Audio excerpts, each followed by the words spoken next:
Detroit, where even the potholes have trust issues. That's what I told myself every morning, driving past the same busted streetlight on Maple Avenue, watching my neighbors pretend their lawns weren't dying and their marriages weren't following suit.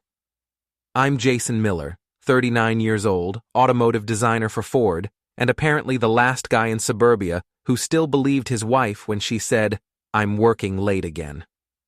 Before we dive deeper into this story, I have one small request. Please subscribe, drop a like, comment, and hit that hype button to boost this channel so more people can discover these incredible Reddit stories. Rebecca had been my wife for 8 years, and for 7 of those years, I thought I knew her. Yoga instructor, spiritual seeker, the kind of woman who'd correct your chakra alignment while simultaneously judging your aura. She smelled like lavender and spoke in that breathy voice that made everything sound profound, even grocery lists. "Jason, we need organic quinoa and free-range intentions," she'd say, and somehow I'd find myself nodding, like that made perfect sense. But lately, Rebecca had been different, distant. She'd cancel our Friday date nights, something we'd maintained religiously since our 2nd year of marriage, claiming her students needed extra guidance. Her phone, once carelessly left on kitchen counters, now lived permanently in her hand or pocket. And she'd started mentioning Eddie Carter. Eddie Carter. I remembered Eddie from Rebecca's stories about her past, her ex-boyfriend from college, the one who'd broken her heart by choosing his entrepreneurial dreams over their relationship. According to Rebecca's version of history, Eddie was a selfish dreamer who couldn't commit to anything, including her. She'd painted him as the cautionary tale of her romantic past, the guy who taught her to value stability and emotional availability. Guys like me, in other words. Eddie always said relationships were just distractions from your true purpose, Rebecca had told me years ago, rolling her eyes. Can you imagine?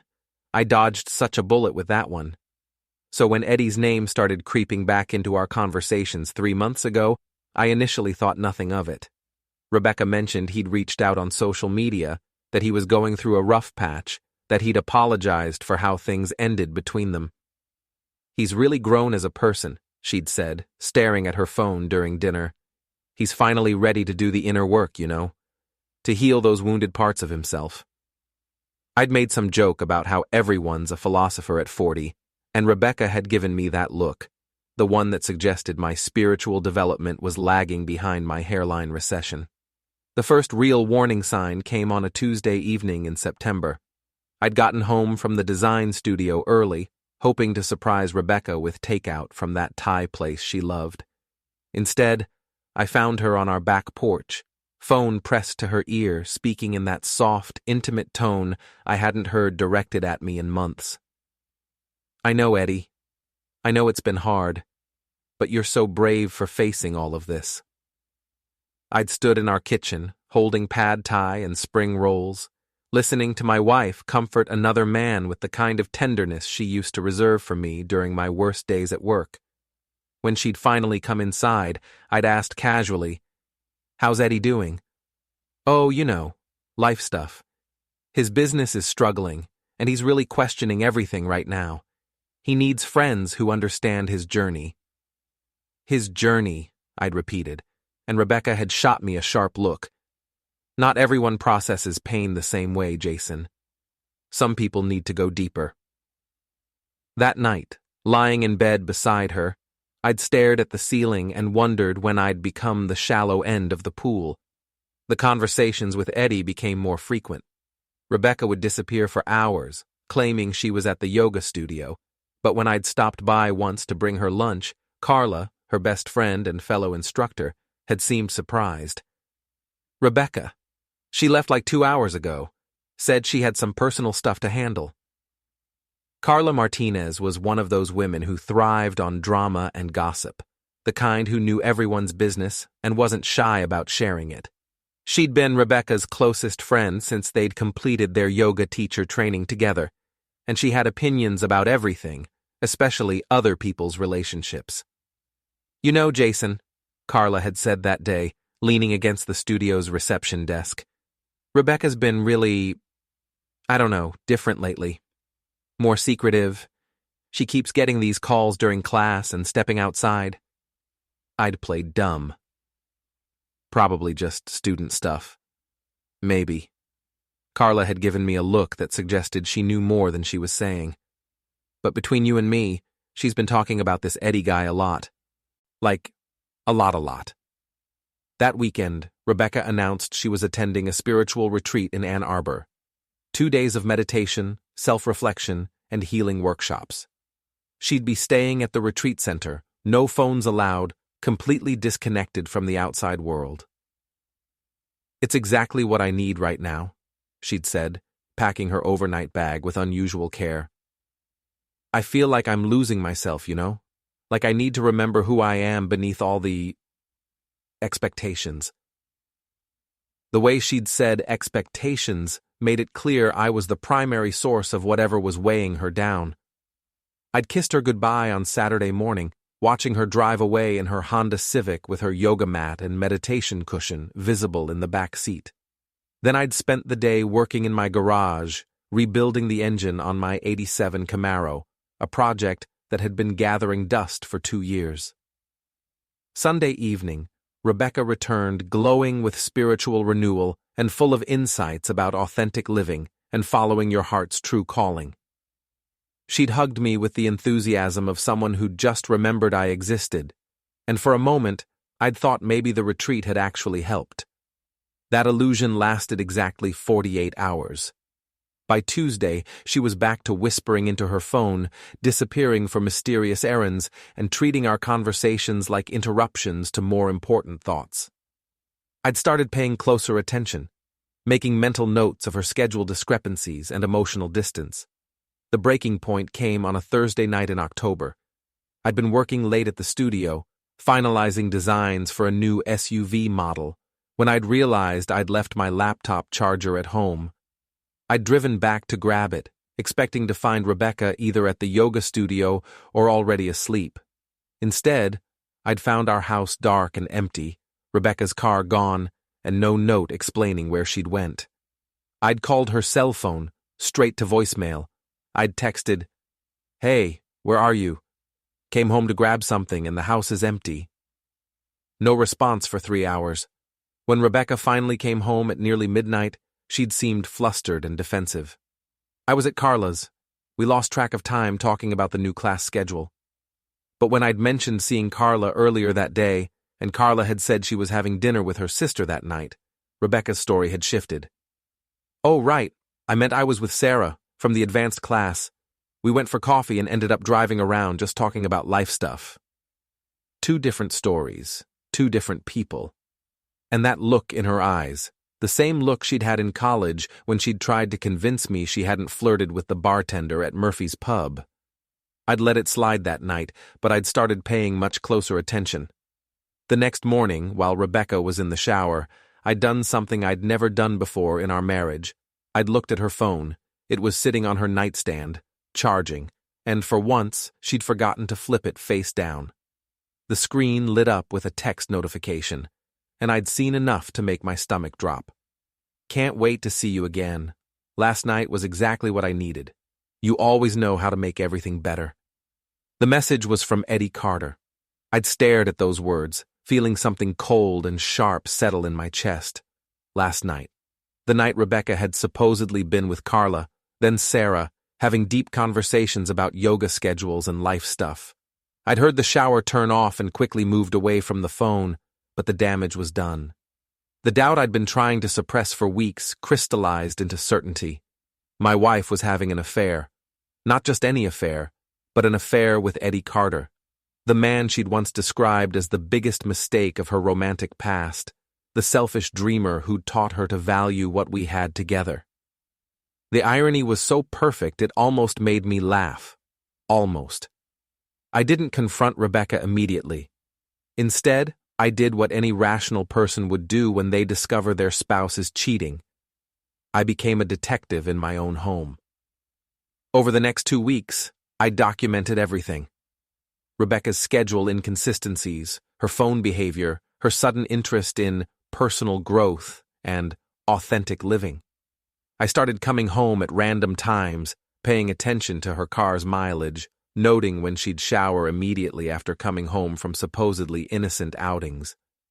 The evidence piled up like autumn leaves, impossible to ignore and getting deeper every day. Rebecca was meeting Eddie regularly. Their text conversations, which I'd glimpsed during her careless moments, were full of emotional intimacy and romantic subtext. She was lying about where she went, who she was with, and what she was doing. And she was treating me like an obstacle to her happiness rather than her husband. The final straw came on a Saturday afternoon in late October. Rebecca had gone to what she claimed was a yoga workshop in Royal Oak, promising to be home by evening. I'd decided to surprise her by stopping by the studio where the workshop was supposedly being held. There was no workshop. The studio was closed for renovations and had been for 3 weeks. I'd sat in my car outside the empty building, staring at the closed for construction signs, feeling something fundamental shift inside me. This wasn't just an affair anymore. This was systematic deception, elaborate lies, and complete disrespect for our marriage and my intelligence. I'd driven home and waited. Rebecca returned at nearly 10 p.m., full of enthusiasm about the incredible breakthroughs she'd experienced during the workshop. She'd described the other participants, the instructor's insights, the powerful meditation sessions that had left her feeling more connected to her true self than ever before. Every word was a lie, delivered with the practiced sincerity of someone who'd been perfecting her deception for months. I'd listened to her fabricated story, nodding and asking follow-up questions, watching her construct an elaborate fantasy about how she'd spent her day. And something inside me had gone cold and calculating. If Rebecca wanted to play games, I could play games too. The next morning, over coffee and the Sunday paper, I'd made my decision. Rebecca, we need to talk. She'd looked up from her phone, always her phone now, with the mildly annoyed expression of someone being interrupted. About what? About Eddie Carter. About where you really go when you're not where you say you are. About the lies you've been telling me for months. For just a moment, I'd seen panic flash across her face. Then the defenses had gone up, and Rebecca had transformed into someone I barely recognized. I don't know what you're talking about.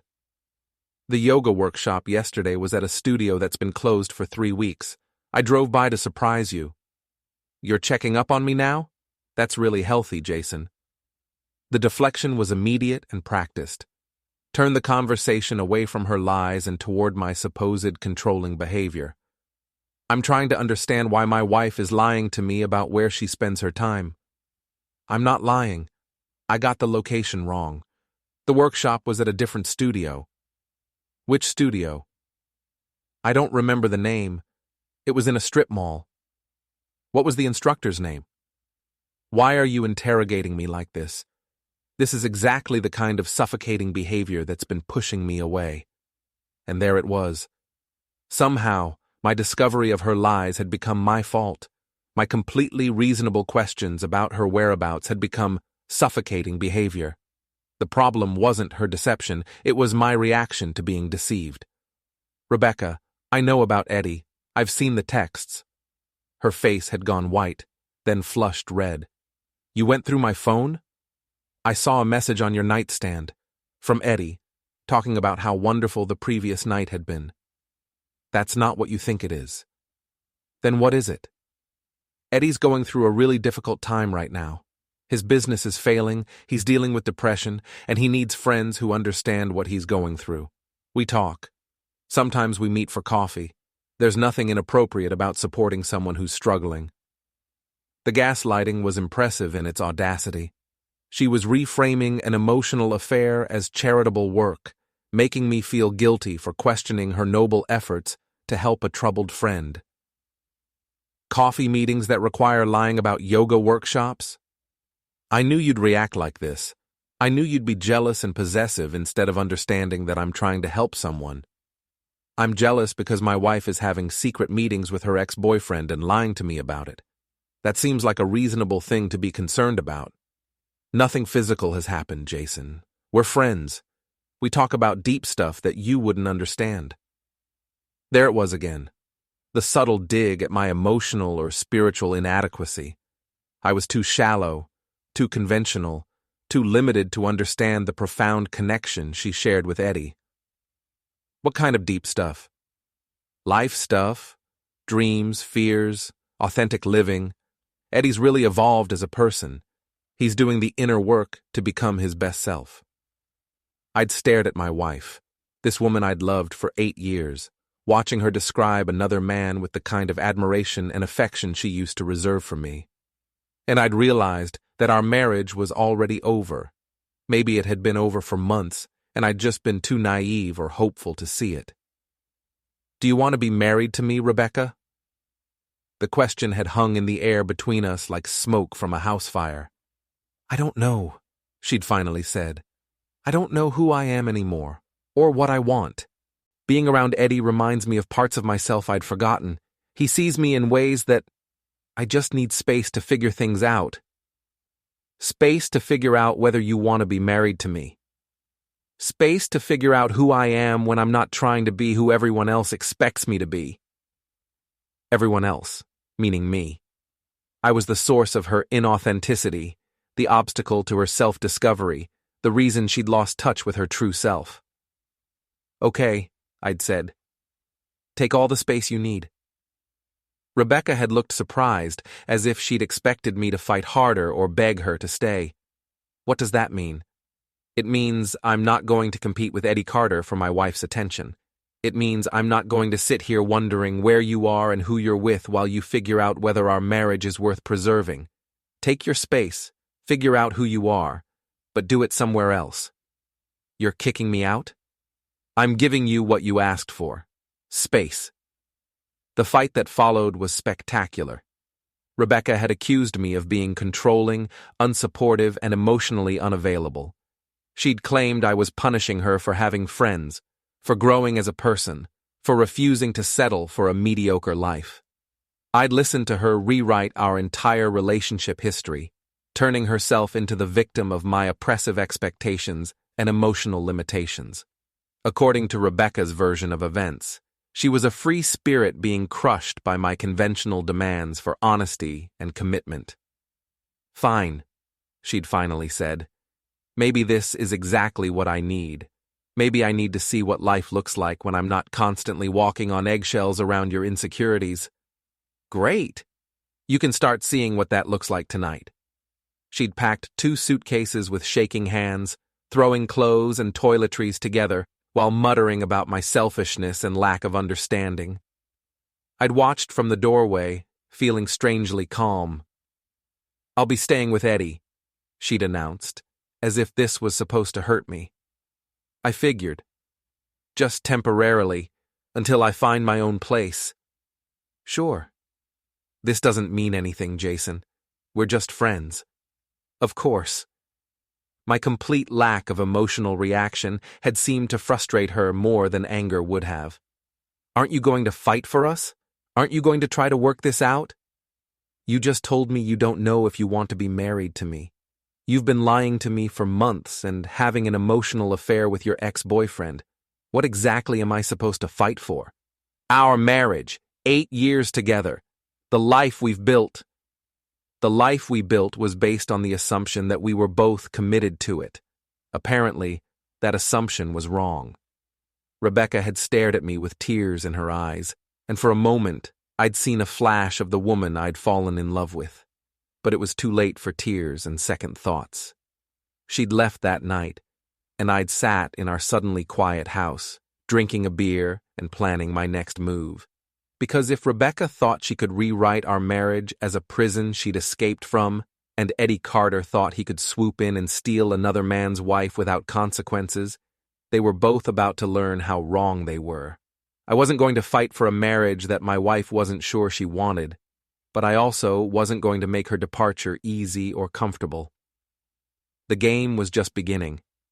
The first thing I did after Rebecca left was change the locks, not out of spite, though I'll admit spite was a factor, but because I had no idea who she might have given keys to during her months of secret meetings and mysterious errands. The second thing I did was call my lawyer. Tom Bradley had handled the legal work when we'd bought the house, and he'd been a friend since college.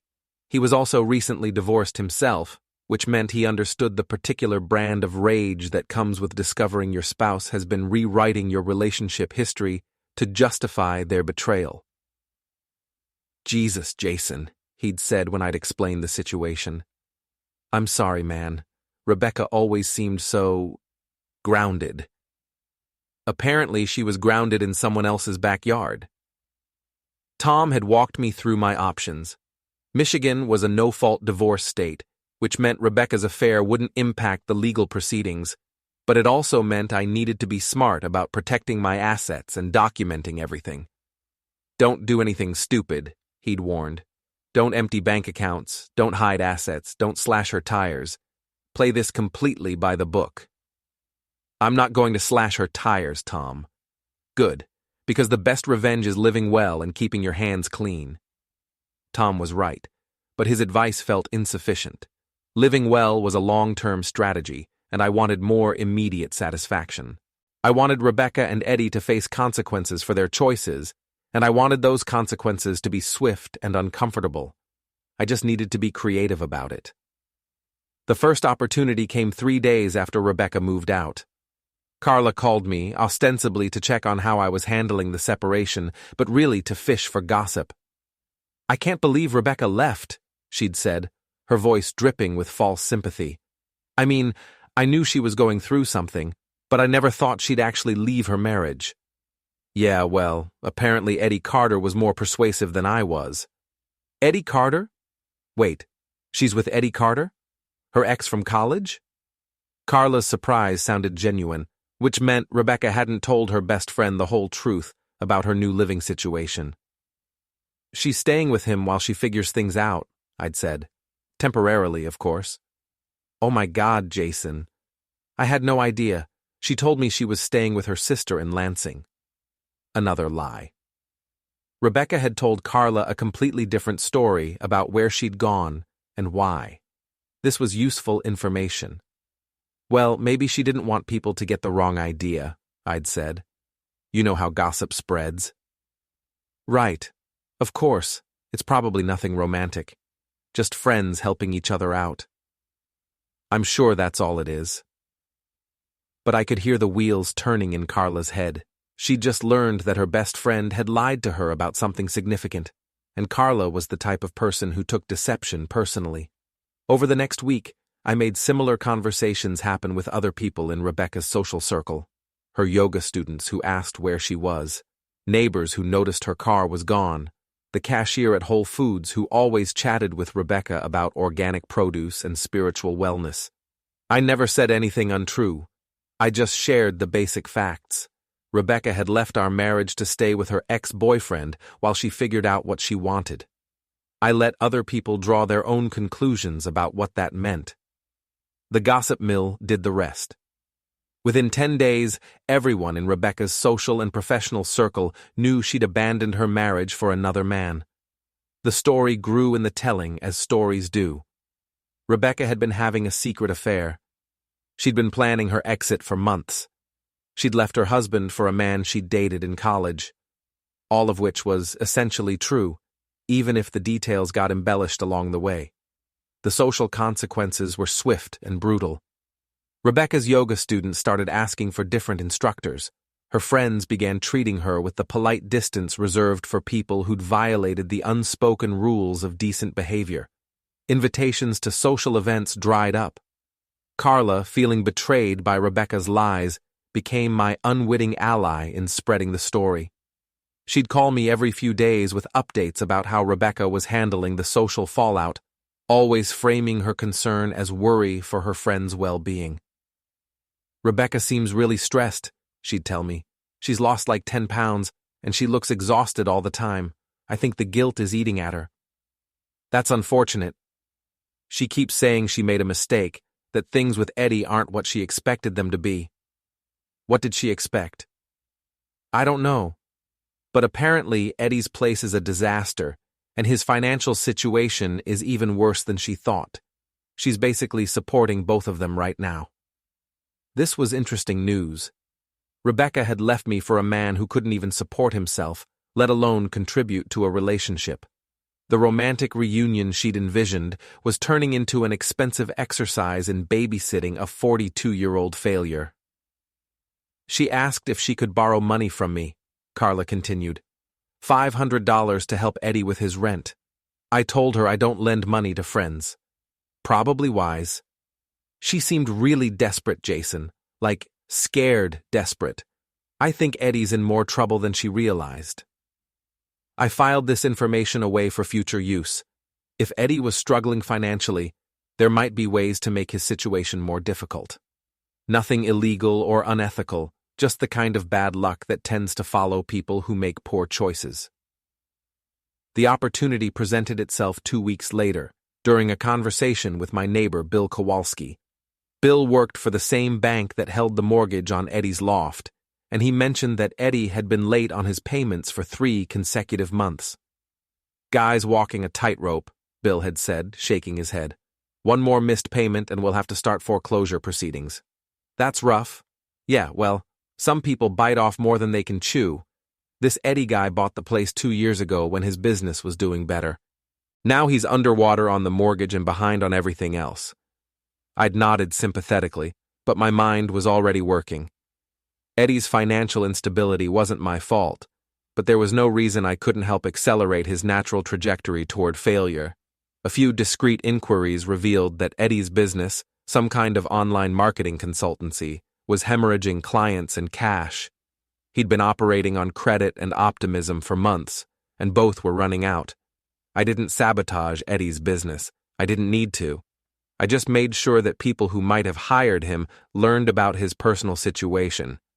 Word spread quickly through Detroit's business community that Eddie Carter was the kind of man who stole other men's wives and couldn't manage his own finances. Reputation matters in business, especially in a city like Detroit, where everyone knows everyone else. Eddie's remaining clients began looking elsewhere for their marketing needs, and new prospects stopped returning his calls. Within a month, Eddie's business had collapsed entirely. The foreclosure notice on his loft followed 2 weeks later. Rebecca called me on a Tuesday evening in December, 3 months after she'd left. I was in my garage working on the Camaro's transmission when my phone rang with her number. I almost didn't answer. Jason? Her voice was small and shaky, nothing like the confident woman who'd lectured me about authentic living and personal growth. Hey, Rebecca. How's the space figuring going? Can we talk? I mean, really talk? We're talking now. In person, please. I know I don't have the right to ask, but I really need to see you. I'd been expecting this call for weeks. Carla had been keeping me updated on Rebecca's deteriorating situation, the financial stress, the social isolation, the growing realization that Eddie Carter was not the evolved, spiritually awakened man she'd thought he was. What's this about? I made a mistake, Jason. A huge mistake. I know that now. Which mistake? Lying to me for months, having an emotional affair, or leaving your marriage for a man who can't pay his rent? The silence on the other end stretched long enough that I wondered if she'd hung up.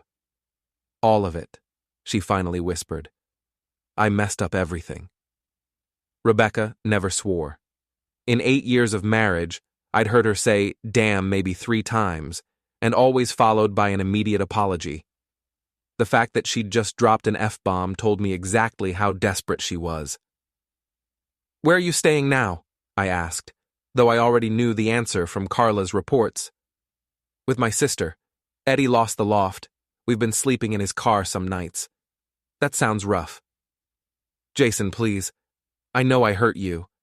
I know I destroyed everything good we had. But I want to come home. I want to fix this. Do you? Yes. More than anything. I'd been preparing for this conversation for weeks, planning exactly what I'd say when Rebecca finally realized that her grass-is-greener fantasy had turned into a nightmare. But now that the moment was here, I felt strangely calm. Meet me at Murphy's Pub tomorrow at 7, I said. We'll talk. Murphy's Pub was where Rebecca and I had had our first date 12 years ago. It was also where she'd flirted with the bartender during our senior year of college, leading to our first major fight about trust and boundaries. The symbolism wasn't accidental. I arrived at Murphy's 15 minutes early and claimed a corner booth where we'd have privacy. The place hadn't changed much in over a decade. Same dark wood paneling, same smell of beer and fried food, same collection of Detroit sports memorabilia covering the walls. Rebecca walked in at exactly 7 o'clock, and I barely recognized her. She'd lost at least 15 pounds from her already slim frame, her hair was limp and unwashed, and she was wearing clothes I'd never seen before, cheap jeans and a faded sweater that looked like thrift store purchases. She'd gone from yoga instructor chic to homeless shelter casual in 3 months. "Thank you for meeting me," she said, sliding into the booth across from me. "I wasn't sure you would. I'm curious to hear what you have to say." She'd prepared a speech. That much was obvious. Rebecca launched into a detailed confession about her mistakes, her poor judgment, her betrayal of our marriage and my trust. She talked about how Eddie had manipulated her emotions, how he'd presented himself as someone he wasn't, how she'd been seduced by the fantasy of a more exciting life. "He told me what I wanted to hear," she said, tears streaming down her face. "He made me feel special, like I was this amazing woman who deserved more than ordinary happiness. But it was all bullshit, Jason. He's a liar and a user, and I was too stupid to see it." "What changed your mind?" "Everything. The way he treated me once I left you. The way he expected me to pay for everything while he sat around feeling sorry for himself. The way he blamed everyone else for his problems, his ex-girlfriend, his business partners, the economy, even you."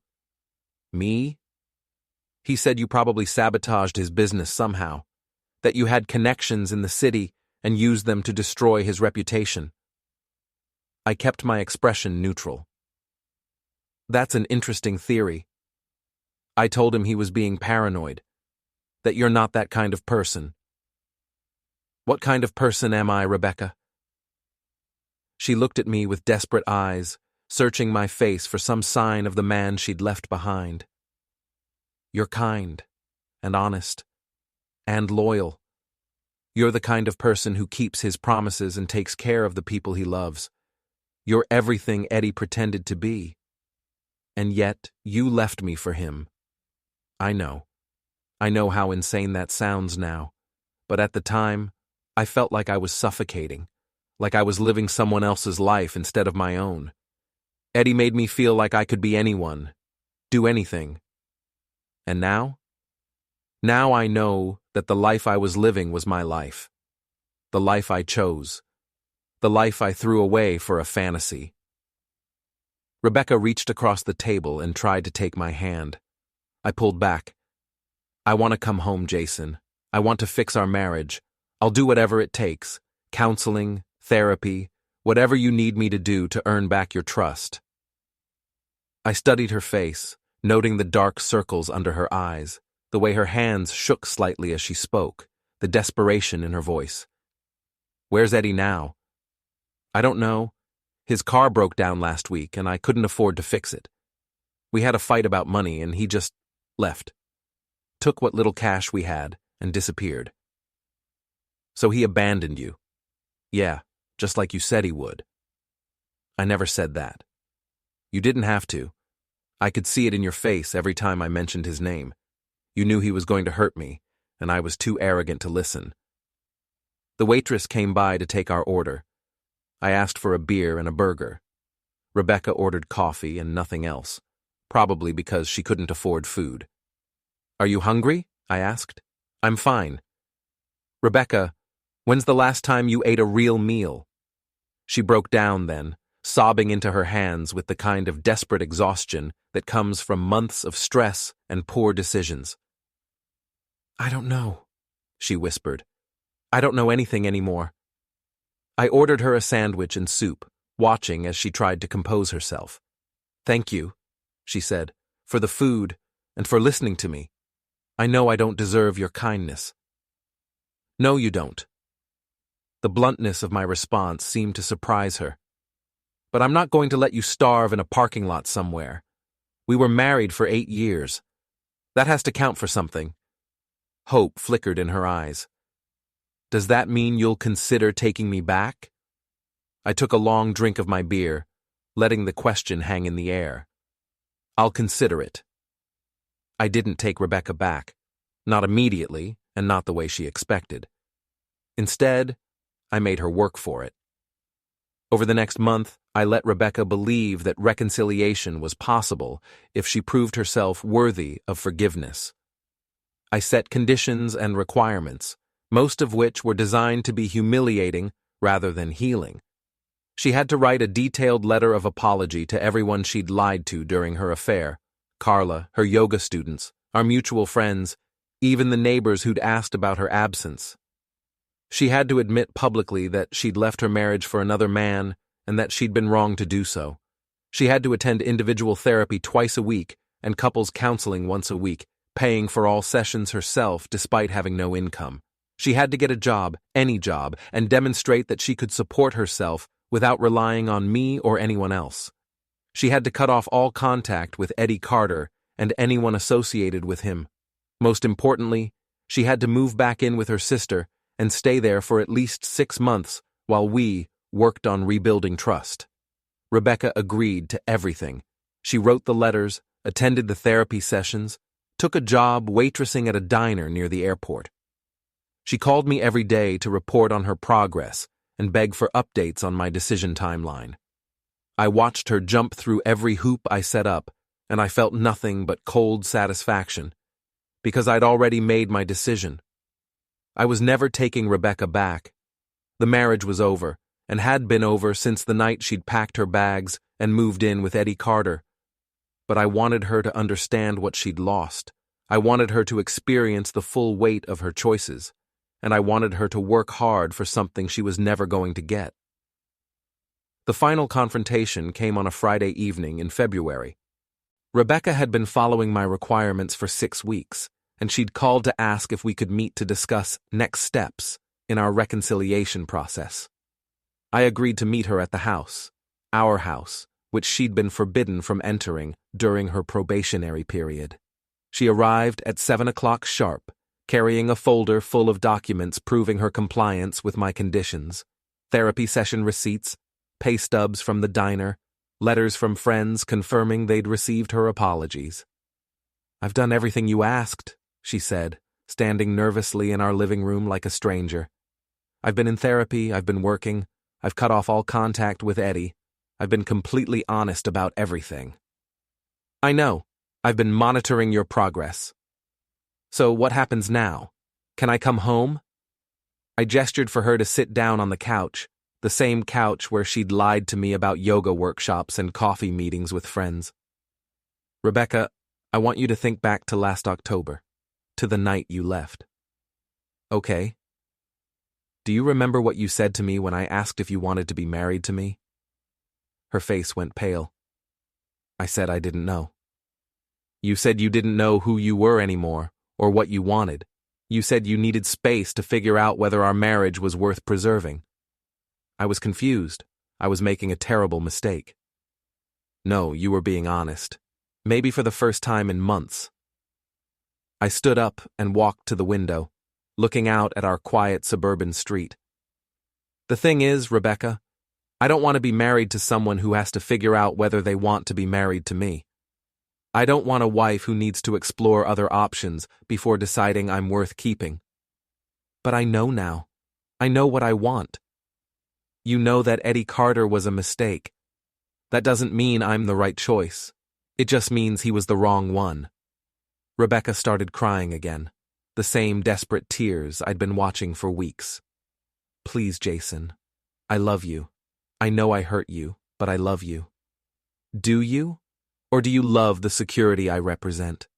The comfortable life we built together? The fact that I'm willing to take care of you when everyone else has abandoned you?" "I love you. I've always loved you." "You have a funny way of showing it." I turned back to face her, and I could see the exact moment when she realized where this conversation was heading. "You're not taking me back." "No, I'm not." But I did everything you asked. I followed all your rules. I know. And I wanted to see if you would.